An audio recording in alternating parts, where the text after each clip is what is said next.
It is a beautiful day in the Bahamas. We are in Nassau, Bahamas. Turn this light on. And just want to show you the view. It's big.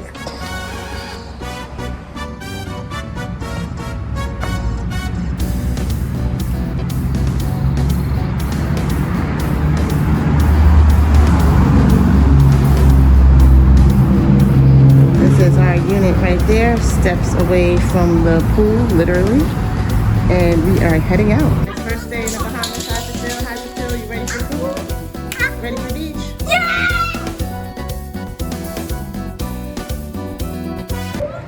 Good morning, good morning. This is our first full day in the Bahamas. And we are excited. Mommy, So, inside the pool? not yet. For our first full day in the Bahamas, what we have on the agenda is Nassau, which is a city center, and hopefully we'll see the Pompey Museum and, of course, the beach. Maybe we'll get across the boat to Paradise Island today as well. But we are super excited to be in the Bahamas. It is hot. And I think I just saw the jitney, so we may have that experience today as well to get on the local bus. All right, stay tuned. This is our first jitney ride, and we took bus number 10, which stopped right outside our front door.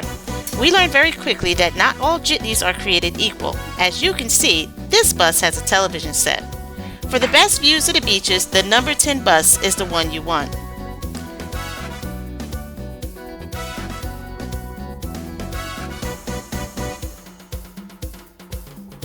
Downtown Nassau.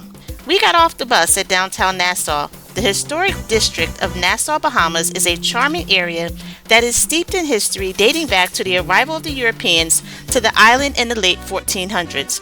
The area is known for its colorful colonial-era architecture, bustling markets, and picturesque streets lined with pastel-colored buildings.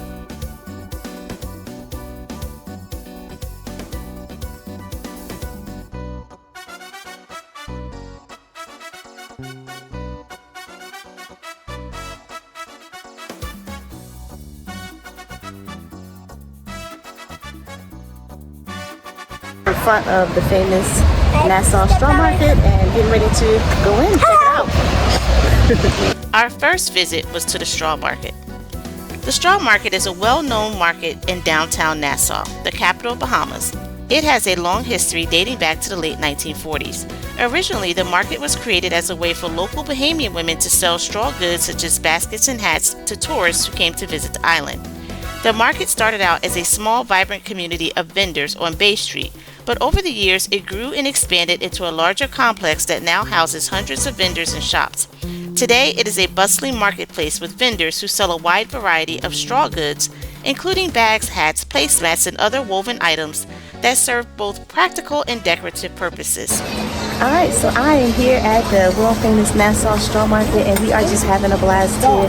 This is like an art shop, so I'm liking the art shop. One of the unique things about the straw market is that nearly all of the vendors are women, and many of them are descendants of the original vendors from the 1940s. They are proud to carry on the tradition of selling handmade goods, and their work is highly prized by visitors to the Bahamas. Over the years, the straw market has faced many challenges, including fires and hurricanes, but it has always bounced back. You want a hummingbird too? Oh my goodness. Yeah, hummingbirds are nice. That's really neat. And you painted those? Yeah. And what's your name? Fanny. Fanny? Yeah. Nice to meet you. Oh, nice to meet you all too. Thanks to the resilience of its vendors and the support of the local community. Today it remains a popular tourist destination for tourists and locals alike. It is a lively place filled with vibrant sights, sounds, and the smells of the Bahamas. If you decide to walk in the straw market, be prepared to bargain for the final asking price. Our next stop was at the Pompey Museum of Slavery, the site of a former slave auction block. The Pompey Museum of Slavery is actually named after the town in which it was located, which in turn was named after a prominent enslaved man who lived there in the 18th century. His name was Pompey. Standing in, it's called Pompey House. It's the oldest building on downtown Bahama. It used to be a slave auction house. In 1992, the government declared that it was a historical landmark They named it the Pompey Museum of Slavery and Emancipation. It was named after Pompey Roll. He was a slave on Lord John Roll's plantation on one of our islands called Summer. He led most of the revolts on that island that eventually led up to emancipation. Now Lord John Roll, he never set foot in the Bahamas, but he owned the largest plantation there. So hence the name Roll is the most common name in the Bahamas. I don't know if you guys ever watched a show called Botanics Yes. with Esther Roll. Yes. She was a descendant from there. Oh, okay. Also, there was a pro football player by the name of Marion Roll. That's a man, right? He was owned by a man named Nicholas Laws, who was the governor of the Bahamas at the time. Pompey is said to have been an important figure in the local community and to have played a role in the abolition of slavery in the Bahamas. Pompey lived and worked on the Roll plantation on nearby Exuma Island. The first slaves arrived on New Providence Island, Bahamas in the early 1700s as part of the British colonial plantation economy, with many coming from West Africa and its surrounding regions. The Bahamas also served as a strategic location for the transatlantic slave trade, with many enslaved people being transported through the region in the centuries that followed. The museum is housed in a building that was once a jail and a market. It is beautifully restored building that was built sometime in the mid to late 18th century. This makes the building itself an important artifact, as it is an example of the colonial architecture that was common during that time. The museum's primary focus is the history of slavery in the Bahamas and the Caribbean. The exhibits cover all aspects of the slave trade, from the capture and sale of the Africans to the conditions on the slave ships and the lives of the slaves on the plantations. Visitors can also learn about the eventual abolition of slavery in the Bahamas and the impact of emancipation on the lives of former slaves. The museum takes a very personal approach to the subject matter, using the stories of individual slaves to illustrate the broader themes of the exhibit. These stories are often heart-wrenching, but they are an important reminder of the atrocities that were committed during the period of slavery. The museum also offers a variety of educational programs for visitors of all ages. These include guided tours, workshops, and lectures that explore the history of slavery and its legacies in the Bahamas and beyond. Overall, the Pompey Museum of Slavery and Emancipation is a deeply moving and informative tribute to the millions of people who suffered under slavery. It is an important destination for anyone interested in learning more about this dark period in human history and the ongoing struggle for racial equality and justice.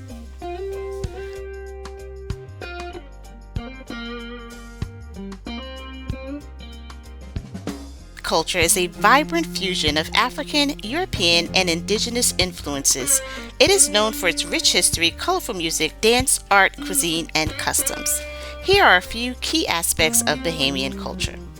Music and dance.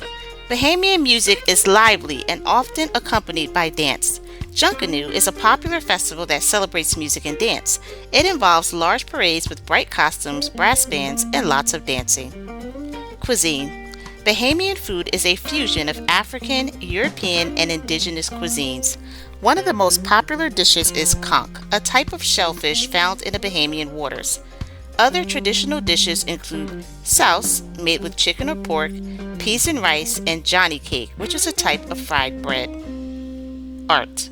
Bahamian art is heavily influenced by African art. Local artists use a variety of mediums, including painting, pottery, sculpture, and basket weaving. The National Art Gallery of the Bahamas showcases local artwork. Religion. Christianity is the dominant religion in the Bahamas, with Protestantism being the largest denomination. However, there are also smaller populations of other religions such as Judaism, Islam, and Hinduism. Festivals. In addition to Junkanoo, there are several other festivals that celebrate Bahamian culture. These include Cat Island Rake and Scrape Festival, the Eleuthera All That Jazz Festival, and the Andros Crab Festival.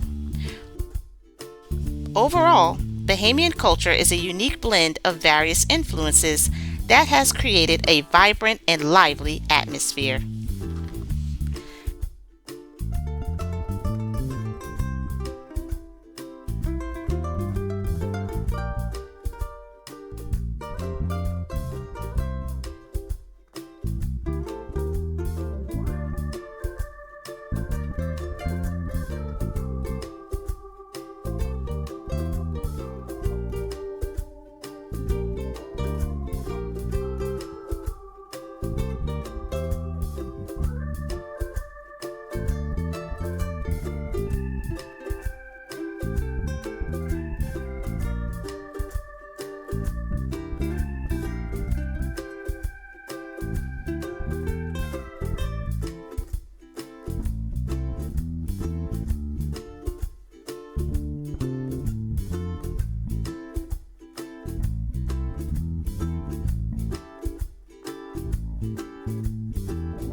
Now I will paint a picture of a person who embodies all of Nassau, Bahamas for us.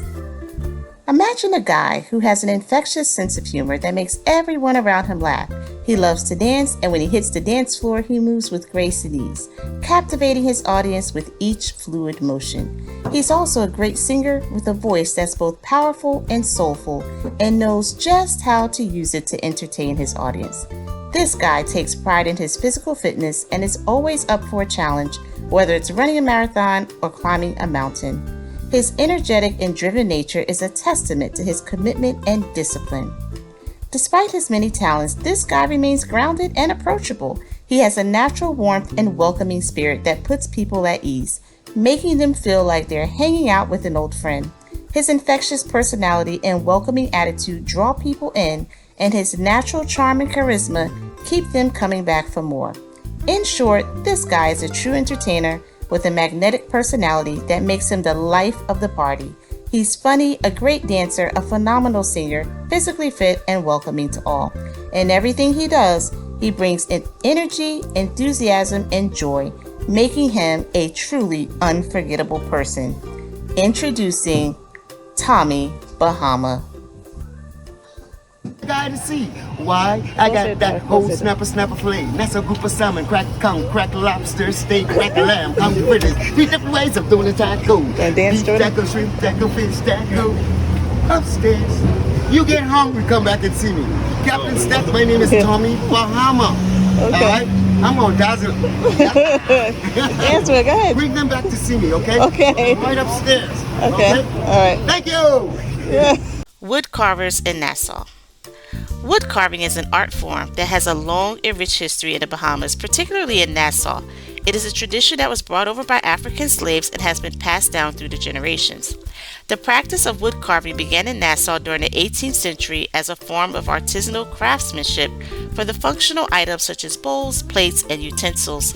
However, over time, the craft evolved into a form of artistic expression, with wood carvers using their skills to create elaborate sculptures and decorative pieces.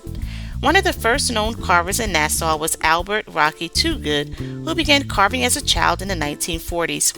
He gained recognition for his talent with hand-carved busts of famous figures, including Mahatma Gandhi and Martin Luther King Jr. Perhaps the most famous wood carver to come out of Nassau is Burns Smokey Saunders, who gained international recognition for his intricate wooden carvings. Saunders began carving wood in the 1950s and quickly gained notoriety for his unique and skillful approach to the craft. He was even commissioned by several high-profile clients, including Prince Charles and Mick Jagger. Today, the tradition of wood carving continues in Nassau, with many local artisans carrying on the legacy of those who came before them. They create everything from small souvenirs and trinkets for tourists to large sculptures and pieces of art that are displayed in galleries and museums throughout the world. So where you from? Pennsylvania. Oh, Pennsylvania. From Little Nassau to Pennsylvania. Welcome to Little Nassau, my friends. Right on. Thank you.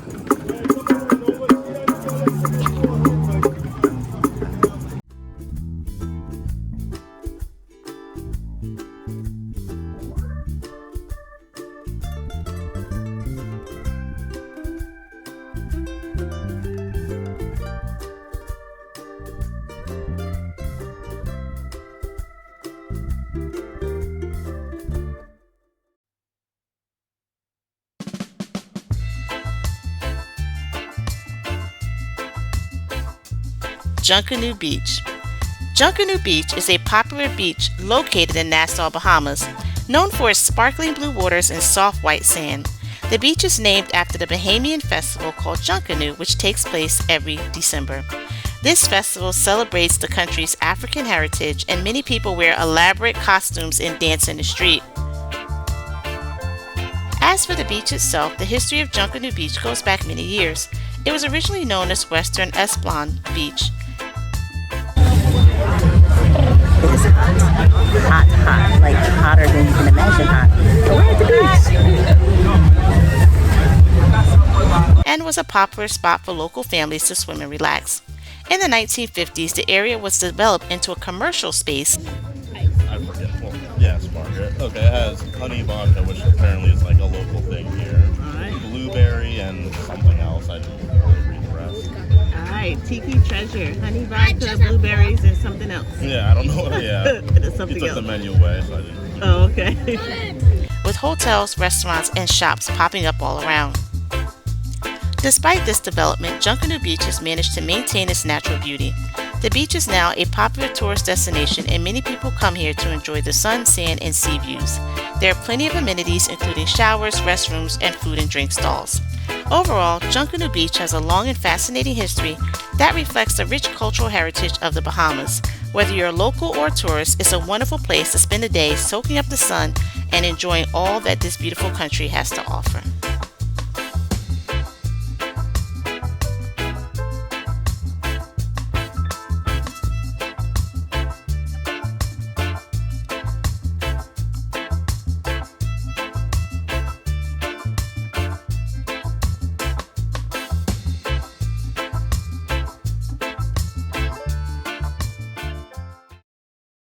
You're gonna stop your mama? That's right.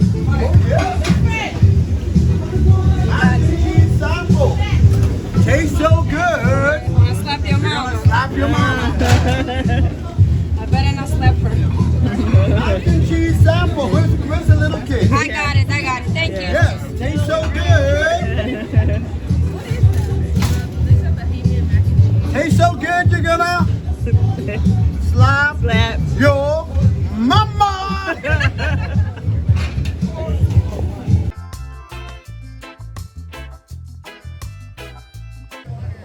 So, yeah, this is the Bahamian mac and cheese, apparently, according to the guys.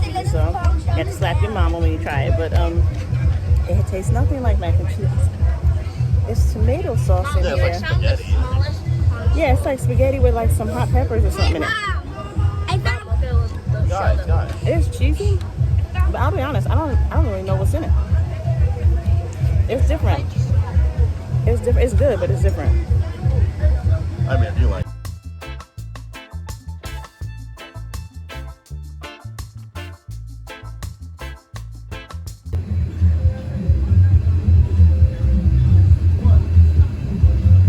It's pasta. Yeah. Yeah. It's not mac and cheese. Yeah. Do you like it? It's interesting. Yeah, It is it is. interesting. It is.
Alright, enjoying our beach day at the Bahamas. It is hot, but it's a little cooler here at the beach, so we're just enjoying this day.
right, here we are at Margaritaville Water Park and Resort.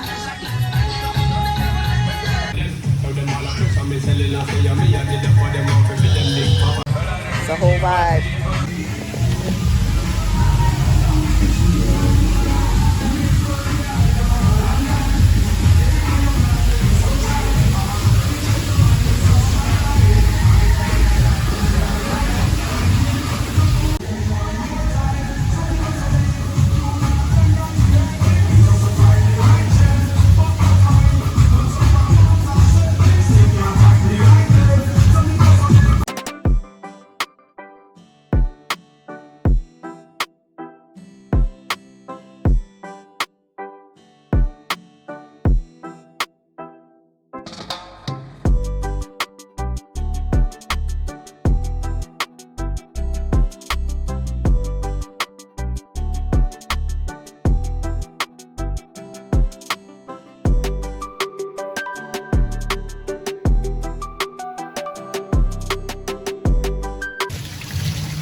So we are enjoying day one. We're in the middle of it, and it feels like we've been here 3 years. No kidding. We have seen dancers in the street, of course singers. We've seen the wood carvers on the sidewalk. We have seen a lot. We even went to Margaritaville Resort, saw the water park. We are now getting milk and ice cream at the bubble tea bar, and we are going back to the straw market. We saw the straw market too. We saw tons of other stuff, and we're only halfway through day one. Stay with us.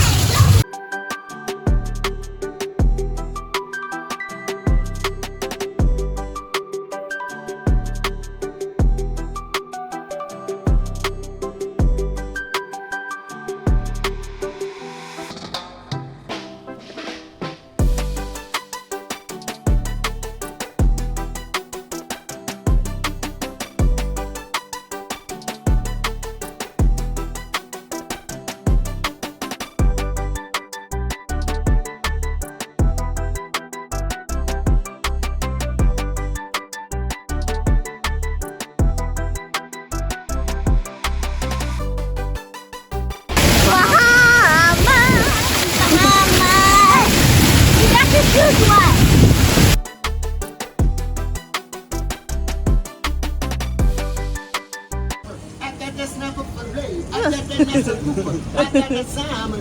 I got that crack cutlet. I got that crack lobster. I got 3 different ways of doing a taco. I got a beef taco. I got a shrimp taco. I got a fish taco. Upstairs. Captain Step, my name is Tommy Bahama. Tommy Bahama. Yeah, all right. The Captain's Deck restaurant in Nassau, Bahamas has a long and interesting history. Originally called the Captain's Table, the restaurant opened its doors in the early 1960s and quickly became a popular spot for locals and tourists alike. The original owner of the restaurant, Captain Paul Fisher, was a well-known and respected Bahamian fisherman who had made a name for himself by catching some of the biggest fish in the waters around Nassau. He decided to open a restaurant to share his love of seafood with others and hired a talented chef to help him create a menu of delicious dishes. Over the years, the restaurant became known for its fresh seafood, including conch fritters, grilled lobster, and Bahamian-style fish chowder. It also grew in celebrities and high-profile guests, including former U.S. presidents and famous musicians.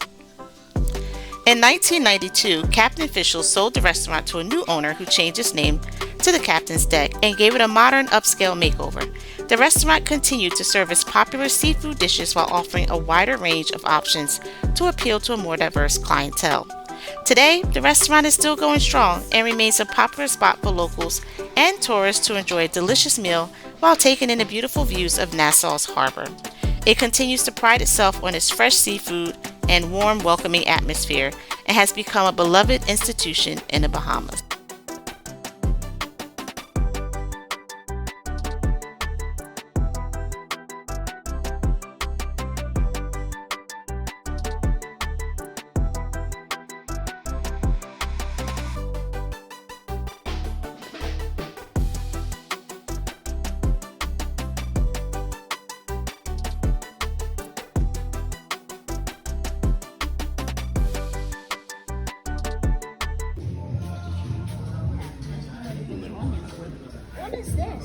Mac and cheese, round 2.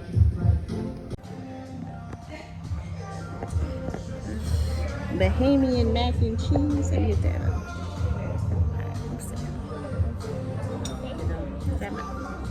Maybe this Bahamian pizza and rice. Oh, it tastes like rice and beans. But I don't get it. It smells different.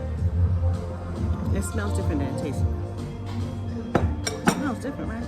Let's try this delicacy here. Yeah, conch fritters. There it is. Let's read it after we're done. Good. Or it tastes like crabs. Kind of like lobster. How's that mac and cheese? It was hot. I don't like burn my hands with that. This was good. It's only $12 too.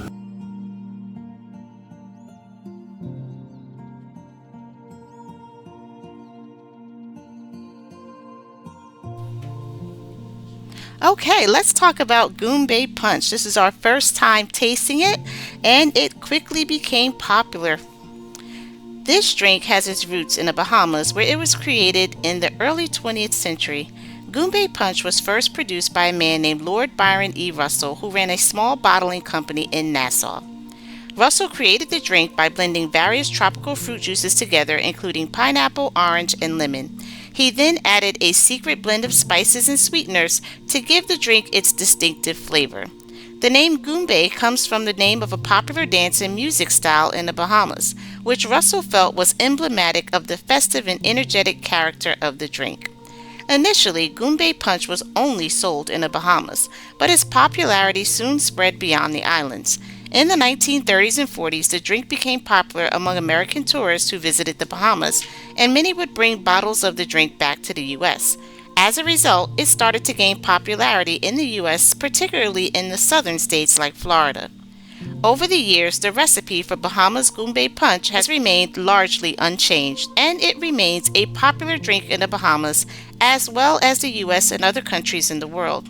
In fact, Goombay Punch has become something of an iconic symbol of Bahamian culture and is often featured in tourism campaigns and local celebrations. What do you think of this little island? You like it? What do you think of that Goombay Punch? It's only made here in the Bahamas. It's okay? Yeah. Spicy? Sweet? Can I try it? Spicy, it's busy. Yeah. What are you talking? Whatever it's spicy, it's cool.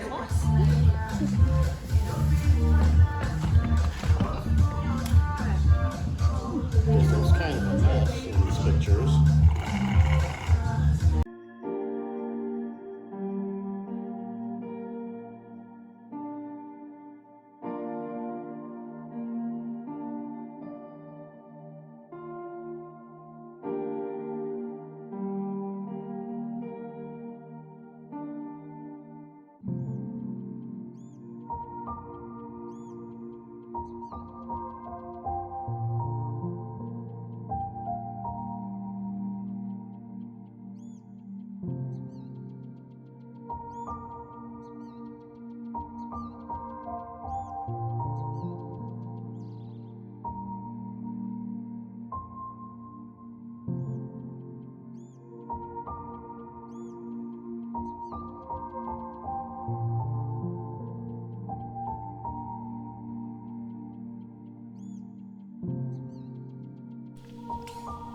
The local grocery store in the Bahamas is more expensive than what you're probably used to seeing.